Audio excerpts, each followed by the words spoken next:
Okay, hi everyone. We are very sorry for the technical glitches and thank you for being with us throughout the day. We had some technical problems during our second session on human-wildlife conflict, and so we have arranged for this session to talk about that subject and answer all your questions. My name is Rizwan Mithawala. I work with the Wildlife Conservation Trust as a conservation writer. And I'm filling in my colleagues' place because this is what I do in the office, or I used to do during the pre-pandemic days. Is that I would just ask Dr. Anish Anderia questions, and that's what I'm going to do today. I'm just going to ask questions, and then he'll take it on from there. So Anish, welcome. I think it'll be wonderful to listen to you talk about conflict, because it's such a complex subject to understand. People try to generalize. I've been a journalist and I've seen how the mainstream media also tries to oversimplify things, or just try to present things as black or white. Whereas, we know that, things are much more complex. When I was a journalist, I used to come to you and you guided me, sensitized me on how to report on conservation, and deliver more meaning and make more sense of it. So if we can start with, just these terminologies, when you talk about human-wildlife interface, human-wildlife conflict, a lot of times in mainstream media, it is sensationalized. If you could tell us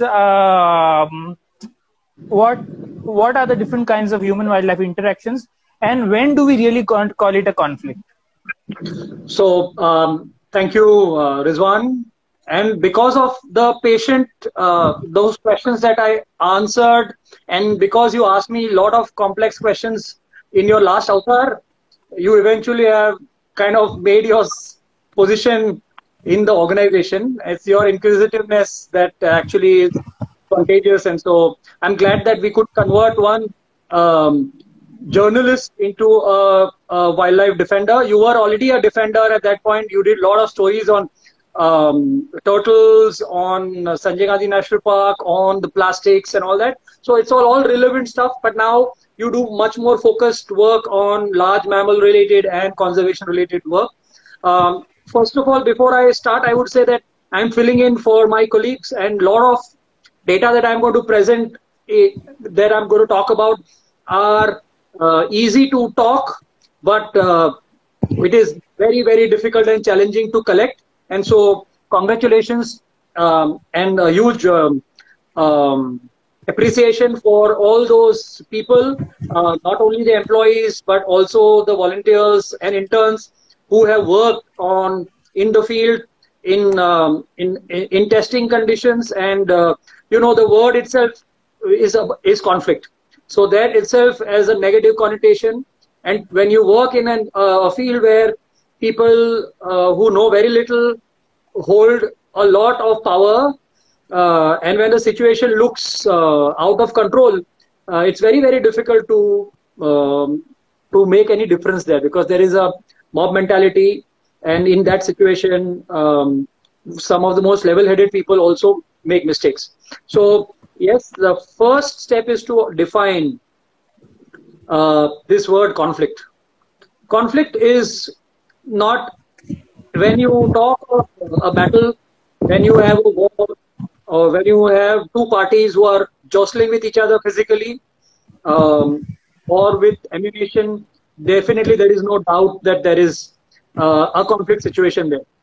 Each one is trying to destroy or eliminate the other, or overpower the other.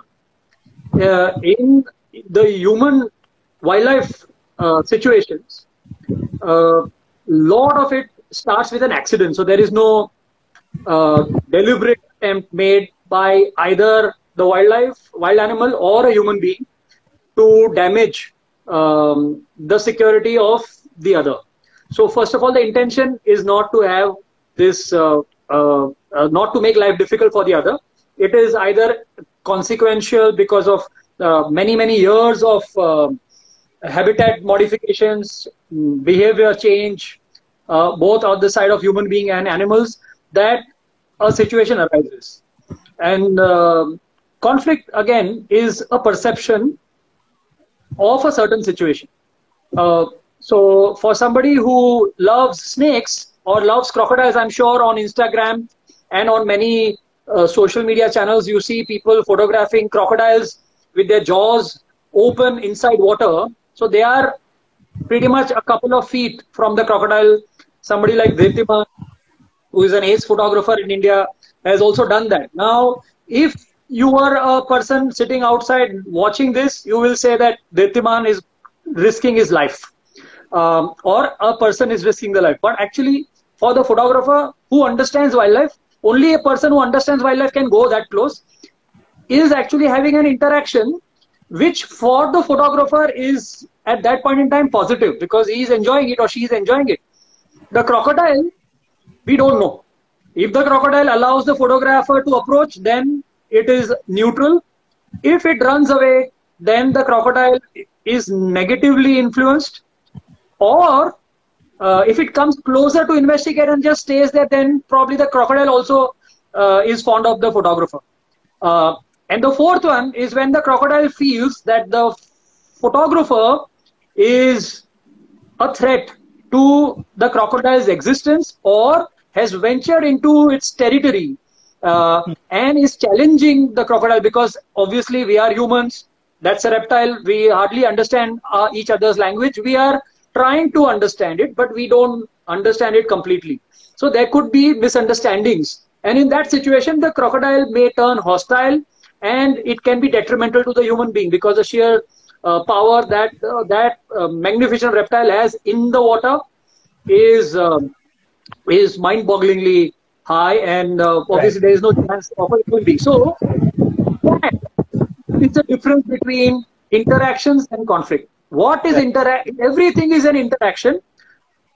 What we call conflict, also there are two types. One where there is actually a situation, and normally when you look on media reports and when you see a tiger or a leopard being chased by hundreds of excitable human beings, some of them are running away from it, most of them are running towards it, some of them are trying to take photographs and selfies. Now that is the situation that most of us are exposed to. That looks like a chaotic situation, and that's what we call conflict.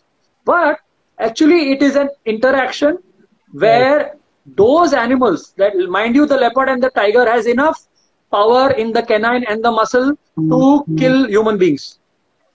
However, you will see that these animals are actually trying to run away, trying to search for a place to go.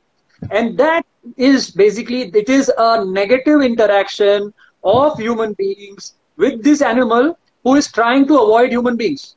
Now, if the animal is given a safe passage, that situation can be mitigated in seconds. But because there are people everywhere, there comes a time when the animal analyzes the situation and decides that this situation needs drastic measures. And it sees opening, because an opening in a chaotic situation like that is a place where there are fewer human beings. Right.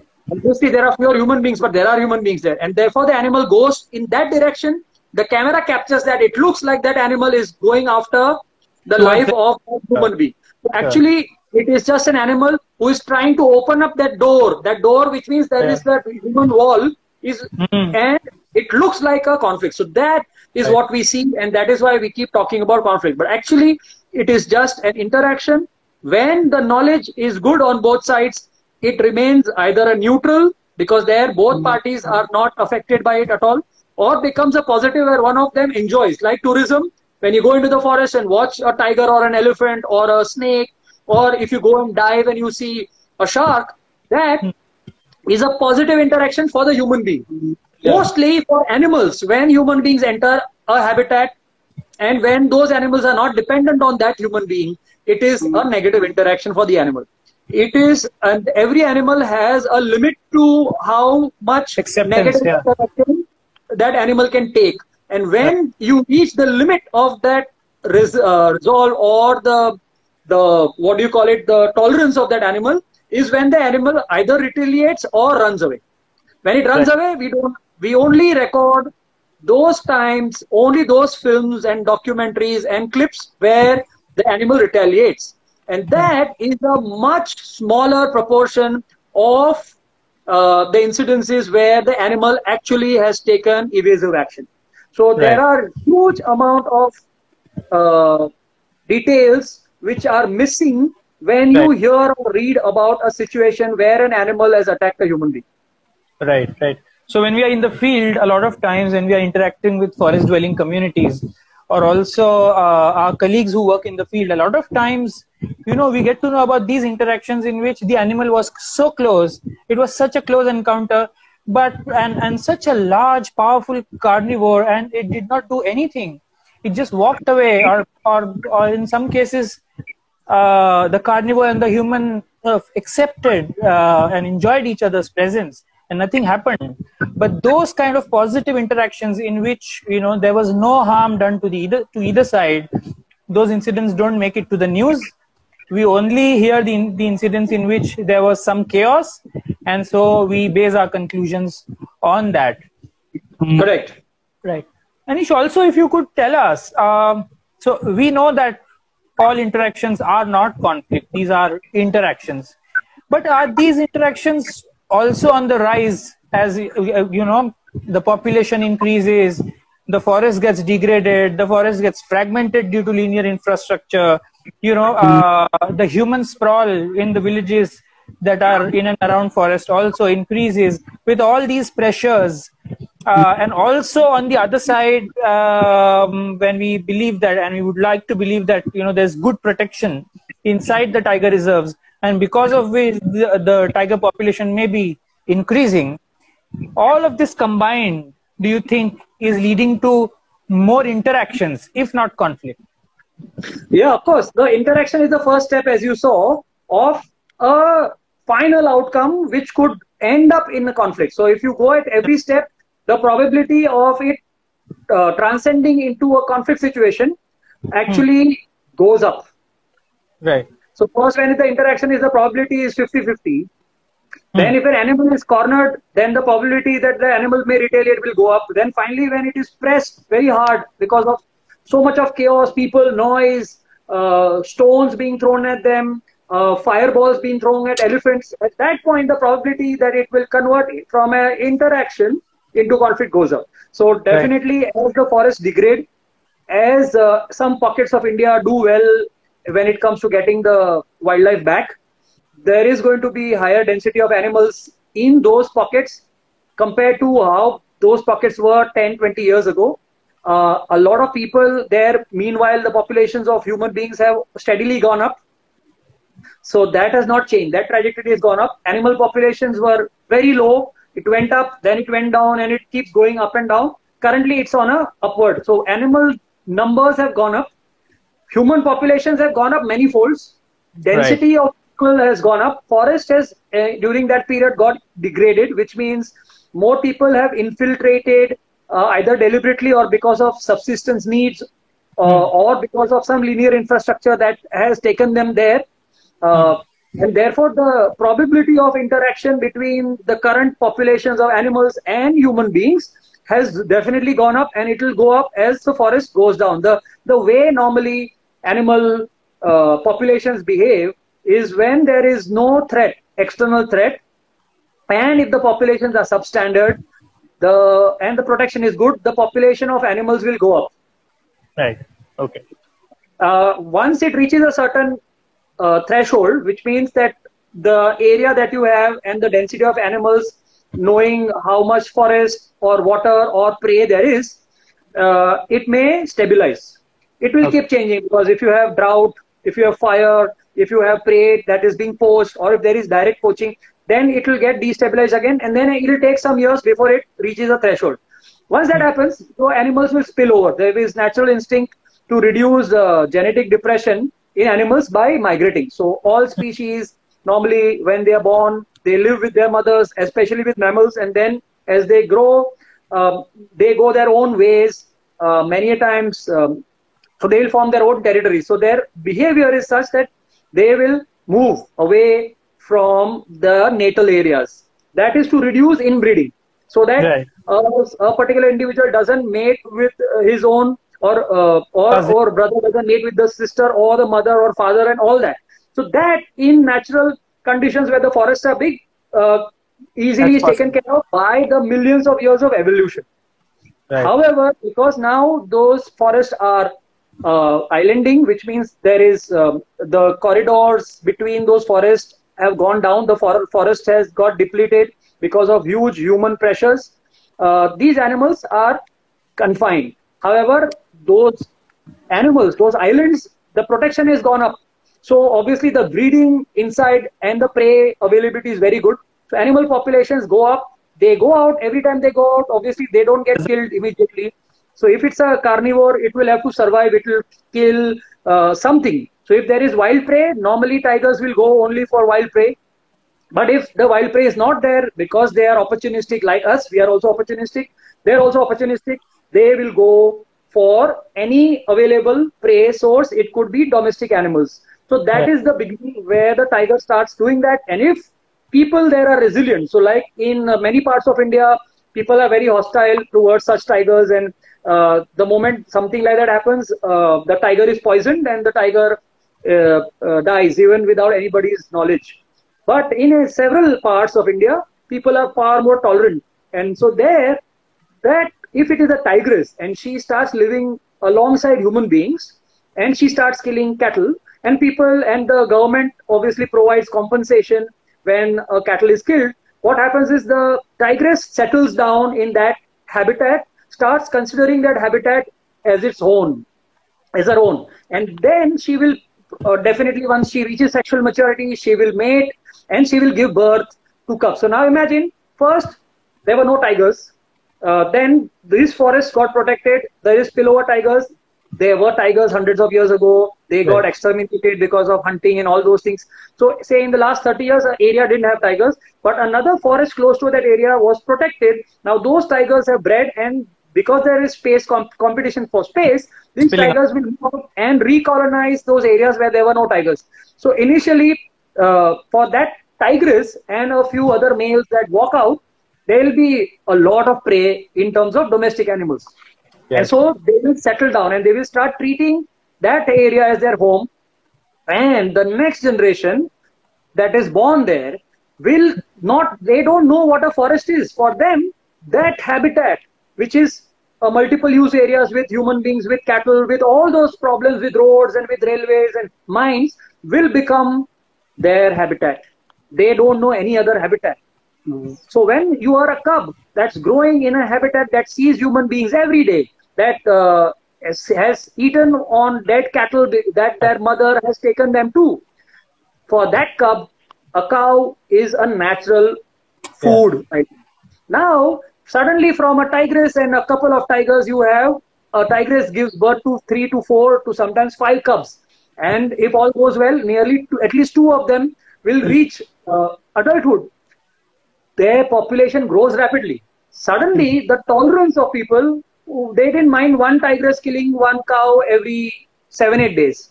But now you have suddenly many more mouths, and you will have more frequent kills because there is no wild prey, because wild prey needs a lot of fodder, and the fodder has been eaten by livestock.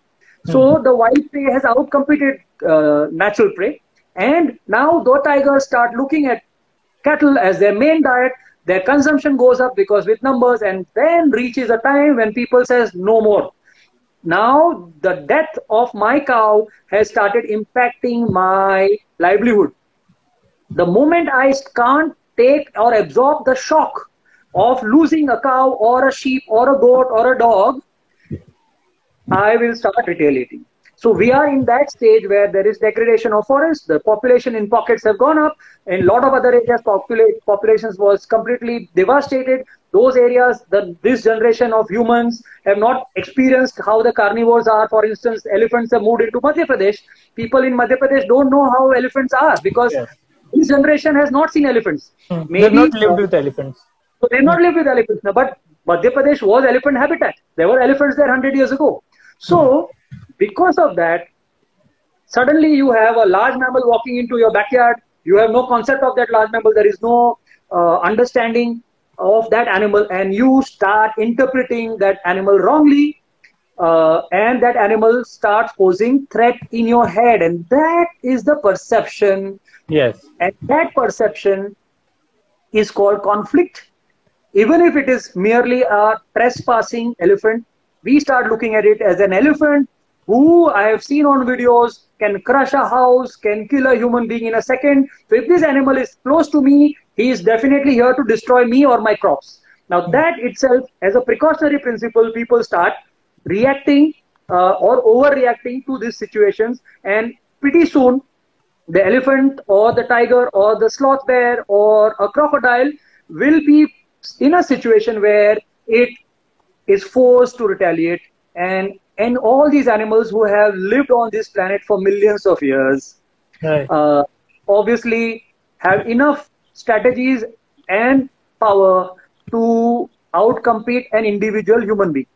And Right. then the outcome obviously is detrimental to the human being, and it starts increasing the stress level in the population. And when you have an injured human being or an unfortunately killed human being, that information is stored in your brain, and every time you hear about it in the news, even if it is 1,000 kilometers away, you start adding those layers in your brain, and then Right. you start reacting in a very, very rather than being considerate, you become oversensitive.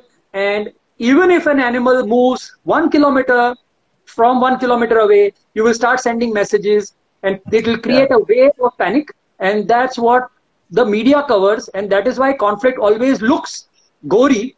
And in fact, I would be happy the day there is a moratorium on how conflict situations can be shown to people, because nobody gets this kind of time. I am speaking to you for last many minutes to explain this thing. On television, you have 2 minutes, 3 minutes, and therefore what is spoken may not be untrue, but it is just 20% of the reality. It's partial. And that's what causing this cascading effect, and an impression in the common man that there is too many animals, and that because of those too many animals, human beings are going to suffer. Actually, even with the increasing tiger populations and elephant population, India's animal densities are much lesser than what they were more than 100 years ago.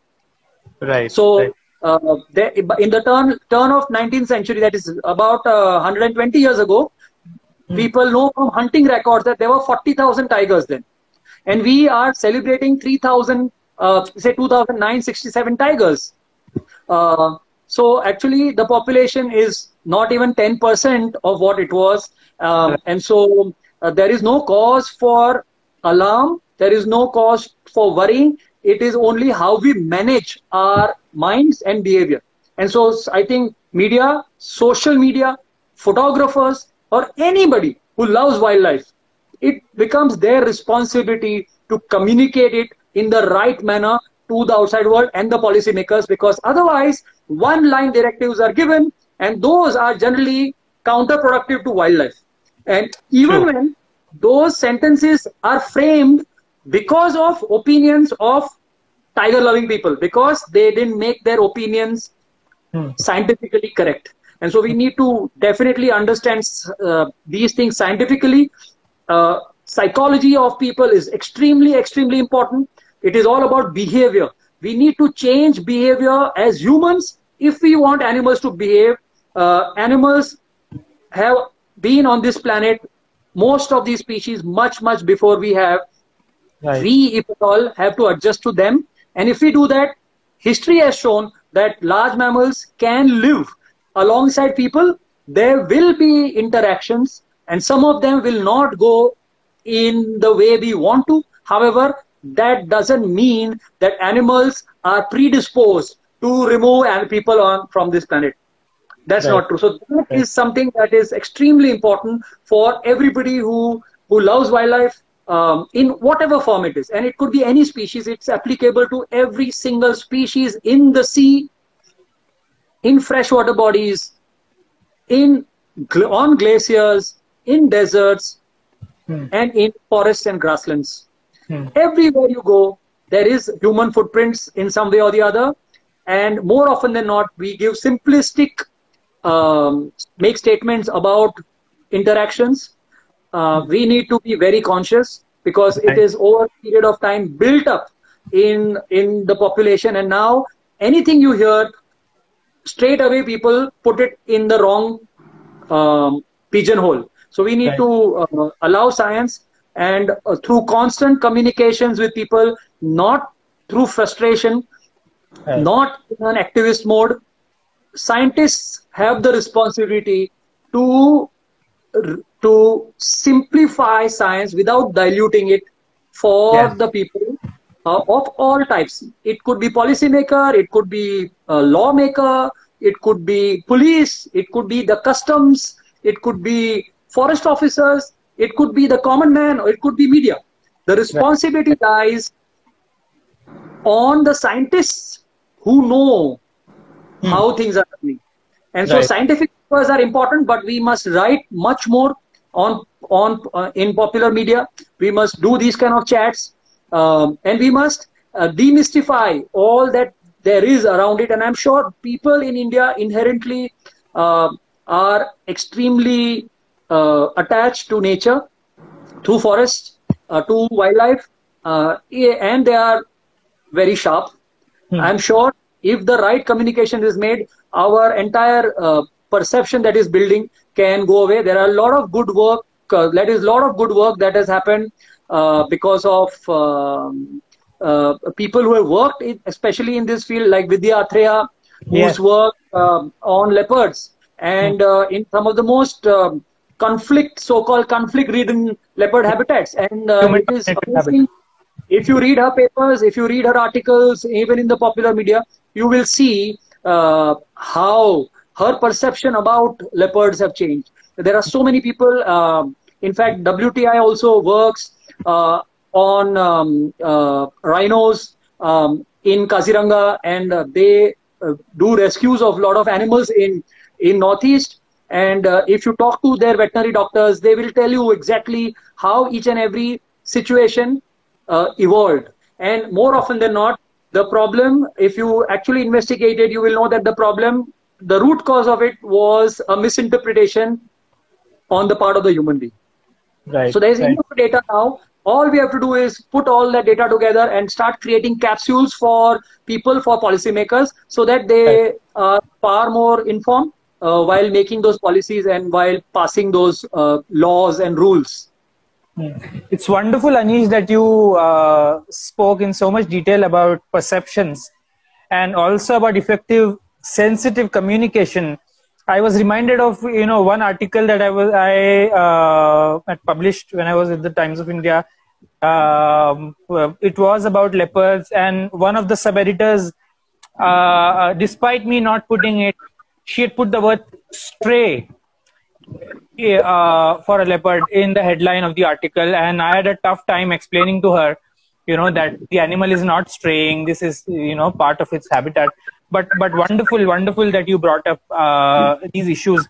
To slightly build up and take forward on some of the things that you spoke. So we know through our research and through our fine-grained data that resident tiger populations exist not just in the protected tiger reserves, but also in some good quality forest blocks outside protected areas, which are interspersed with villages. And we have been working, on multiple fronts in these areas to mitigate conflict, to safeguard tiger populations, and also with the forest dwelling communities in terms of their livelihoods. We are doing education programs so that this perception changes again. If you could speak a little bit on that, for our viewers and listeners. Yeah, so tigers don't understand protected area, non-protected area. Animals don't understand that. It is for administrative purpose that we demarcate areas. Obviously, there is a need for it because there is huge amount of human pressure. Unless we designate forest as protected, that there will be huge damage done on those areas because of human activity, and eventually those animal populations and also primarily the hydrology of their entire landscape will change. Most of these wildlife conservation programs, they may use a iconic species, but the main purpose is to safeguard the hydrology of that landscape, because rivers originate from forests, from mountains, and these are the areas that need to be conserved, and they are conserved in the name of species. It could be king cobra in northern southern Western Ghats. It could be rhinos in Kaziranga. It could be the great Indian bustard when you talk of grasslands. So all these species we use so that we can secure large areas. Large areas, when you secure, you automatically have good amount of rain, and you will have pure water. And without fresh water, which is 0.008% of all water on earth, you can understand there can be no terrestrial life. So that is the connection. So tigers don't understand protected areas, leopards don't understand that. And when you go and there is huge amount of mechanism in place in our protected areas. So there is protection. The tiger reserves, some of them are very well protected. Tiger populations and animal populations, very good. However, there is a lot of forest outside of the protected area. So if the forest cover, forest cover in India, if you look at that, it's 21%. So 1/5 of our country is termed as forest. However, only 5% of India, which is 1/4 of all that is called forest, is protected area, which is either national park, sanctuary, conservation reserve, or community reserve. Right. So nearly 3/4 of all our so-called forest, which is classified as forest, is not being protected well. And a lot of that forest, in fact, is playing a big role in sustaining the river flow of river, of water in the river, and therefore irrigation and so many other businesses that the human beings are involved in. And so, if you look at just percentage, 3/4 of it lies outside the protected area network. And therefore, now that the government has done exceedingly well in protecting such large lands in terms in either as tiger reserves or whatever, the next step is to start securing the forest outside. And that's what Wildlife Conservation Trust, our organization, does. We go and monitor wildlife populations in good quality or even degraded forests outside protected areas. Because these are the areas that are important for movement of animals, what we call migration, that is immigration and emigration, which are acting as corridors. And so by using certain iconic species, and tiger again come to our rescue when it talk about Vidarbha and that part of Madhya Pradesh and Maharashtra, but it could be any other species in any other habitat type. So it doesn't have to be a forest. So if we talk of the great Indian bustard or the black buck or the chinkara or the wolf, those species will help us unravel the secrets of a grassland. Right. If we are looking at turtles, then we will be able to secure shores, and there is huge amount of threat because of ports and all that on those shores. So turtles become very important and iconic to protect those shores. Similarly, if you talk of snow leopards, then you can actually safeguard the Himalayas or the trans-Himalayan area. So there could be any species, but it is important to now go beyond the national parks. 40, 50 years ago, it was all about protected areas. Now it is the entire emphasis should, obviously the protected areas, once protected by law, they will remain protected unless somebody gets a beautiful idea of denotifying it. But that doesn't happen. It has never happened. So they remain. Now, if we start improving the area outside, slowly what will happen is that you will have better flowing rivers. You will have prosperous communities.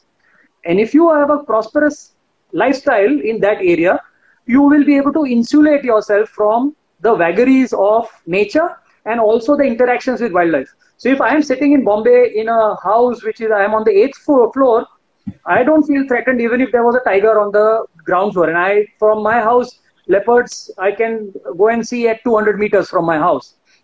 I'm never worried. Why? Because I'm insulated from that. So if people can earn, if they can earn from professions that are about conserving wildlife, then they obviously will have aspirations. Those aspirations will make them have houses and those kind of things which are weatherproof and animal proof. Once that happens, they feel less threatened by wildlife, and it is seen that many of those states where which are considered as states which are more industrial in nature actually have done exceedingly well in protecting large carnivores. Yes. And many states where there is hardly any industry, you will see that large carnivores have gone.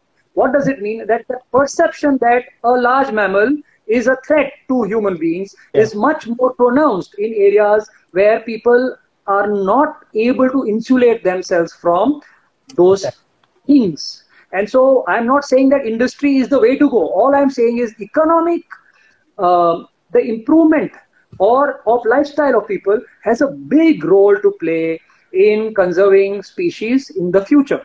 And so our work outside Tadoba, or our work outside Kanha, or outside Nagzira Navegaon or Satpura, it is all to see how we can assist the government in improving the employability of people, of improving the yields in the agriculture sector, of reducing the impact of herbivores on agriculture outputs, and to somehow create an early warning sign for a system for people so that they don't feel threatened by large carnivores who obviously live in that landscape, but they are not out there to kill human beings. So we are trying to put those systems, and again, it is a large landscape, and WCT cannot claim that we are able to solve all these issues.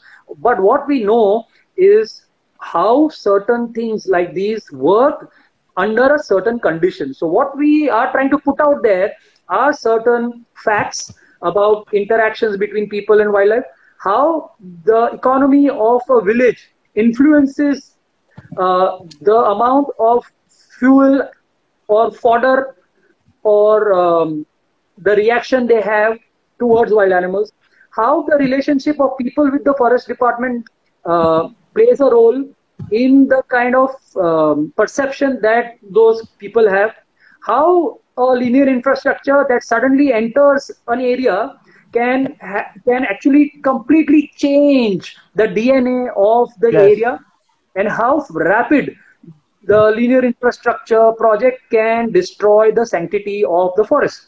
So, so we are a science-based organization who is trying to look at indicators which are out there.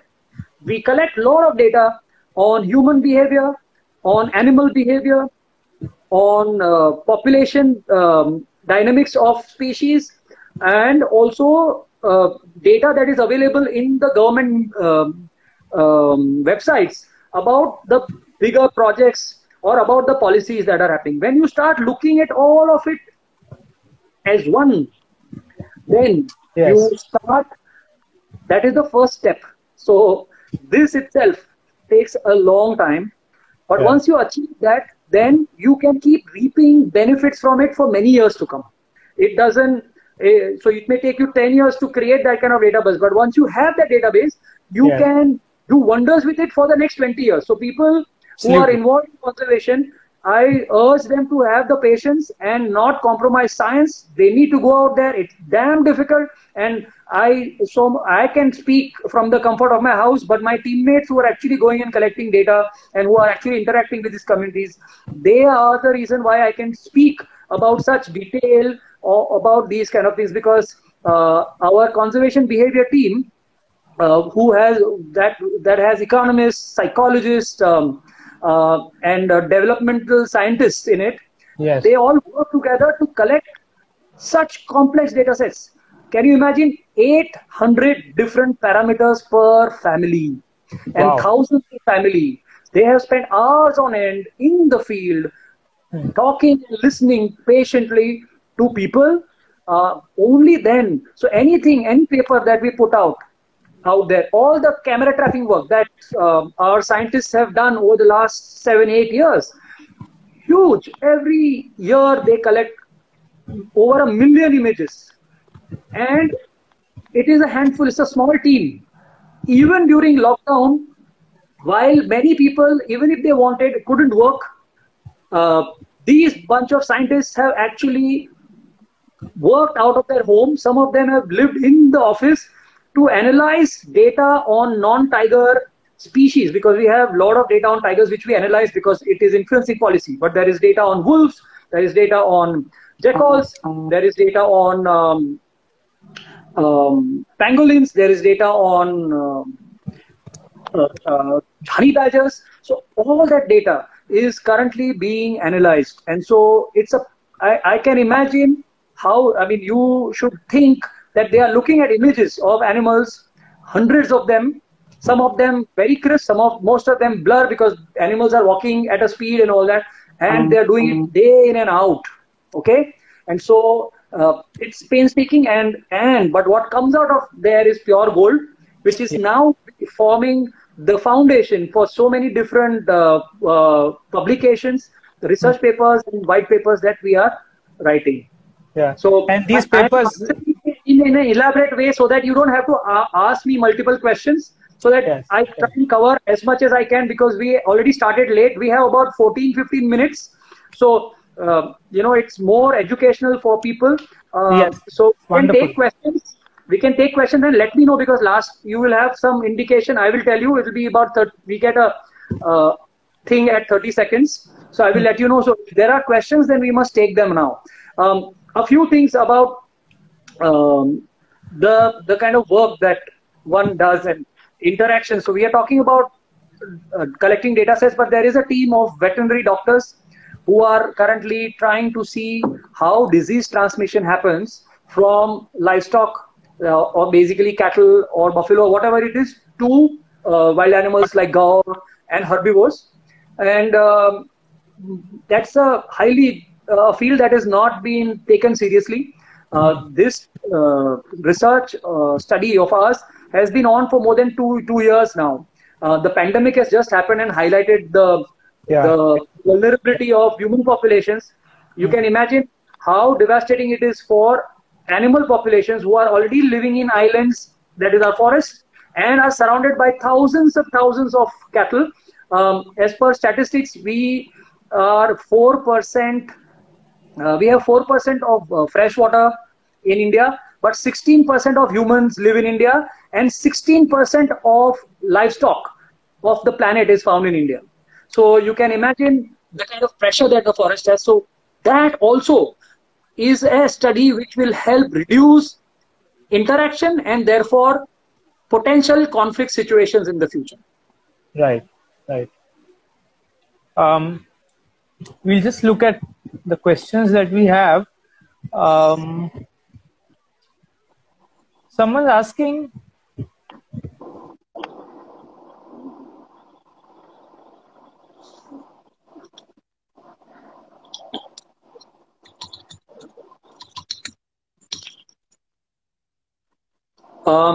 yeah, I couldn't hear you. You froze, Rizwan. You'll have to repeat that. Yeah. Can you hear me now? Yeah. So someone has just asked about poaching of tigers outside protected areas, and is the percentage higher? Yeah, of course, the poaching in outside protected areas, the percentage is much higher. The fact that the tiger population has gone up is because the protection inside the core of tiger reserves is very good. That itself tells you that tiger numbers have gone up because the poaching pressure is there, but it is not translating into poaching incidences. However, we will always know less than what happens there. So there have been instances in the recent past where inside Pench Tiger Reserve, which has won the best tiger reserve award multiple times in India, there have been several clear-cut poaching incidences. So if the best tiger reserve keeps throwing these kind of incidences, you can very well understand what must be happening in a reserve which hardly has 5 or 6. There are several tiger reserves in India, where there are either no tigers or very few tigers. So there, of course, poaching. So the answer is not black and white, which means some well-protected tiger reserves, poaching is less. Okay. Outside, of course, the threat is much higher. And as we speak, obviously, every year, a lot of young tigers disperse from the breeding areas into neighboring areas. And if all of them would have survived, we could have easily had about 15,000 tigers in India. So something is happening out there. Why, despite having such well-protected tiger reserves, we don't have large number of tigers outside. Where are they going? They are not evaporating. So definitely there is poaching. There is. And we only come to know of the poaching incidences which are reported. We don't know. Correct. We don't have the data on. I mean, we don't have the data that we don't have. Correct. Anish, to wrap up with any final thoughts on.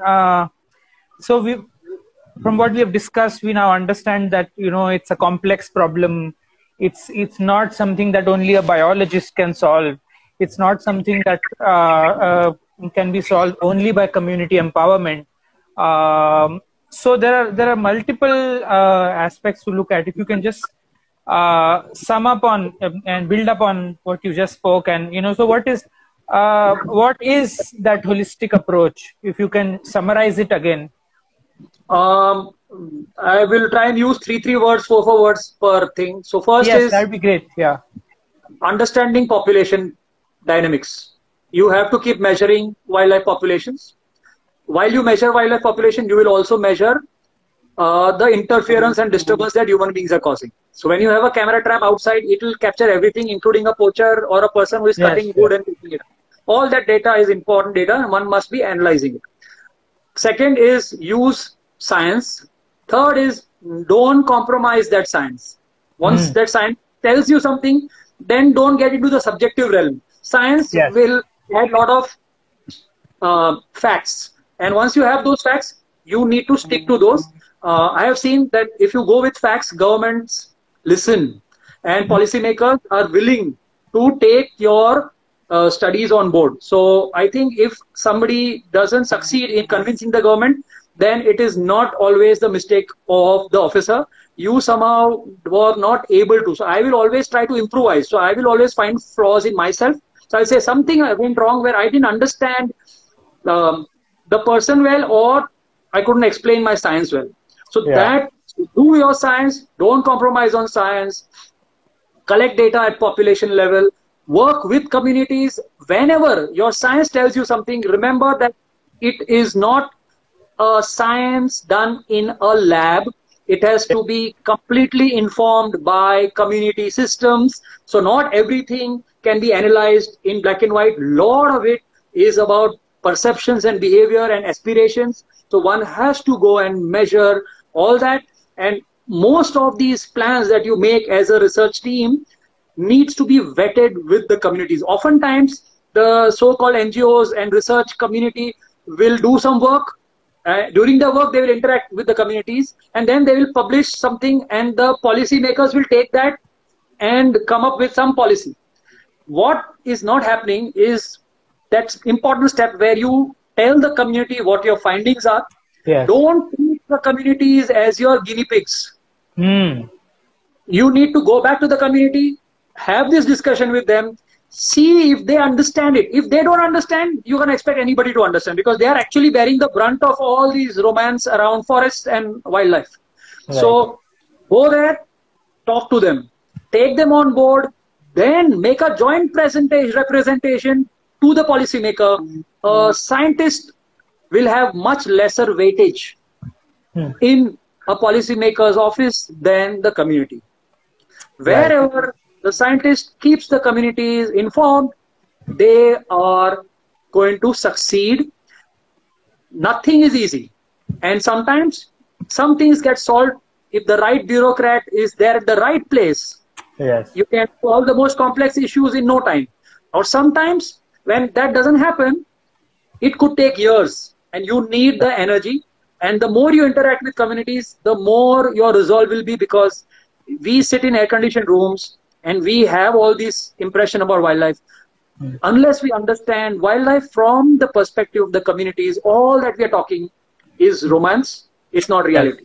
Yes. So all these human-wildlife interactions are about humans as much as they are about wildlife, and sometimes more about humans. And so they need to be roped in. So that has to happen. You need to measure the yield loss because of depredation.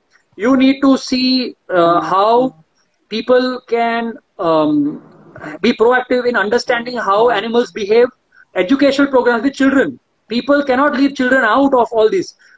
There is a team of colleagues, Rutuja and Kishore and Bharat and all these people who have been working with some villages where they are trying to talk about conflict to the children.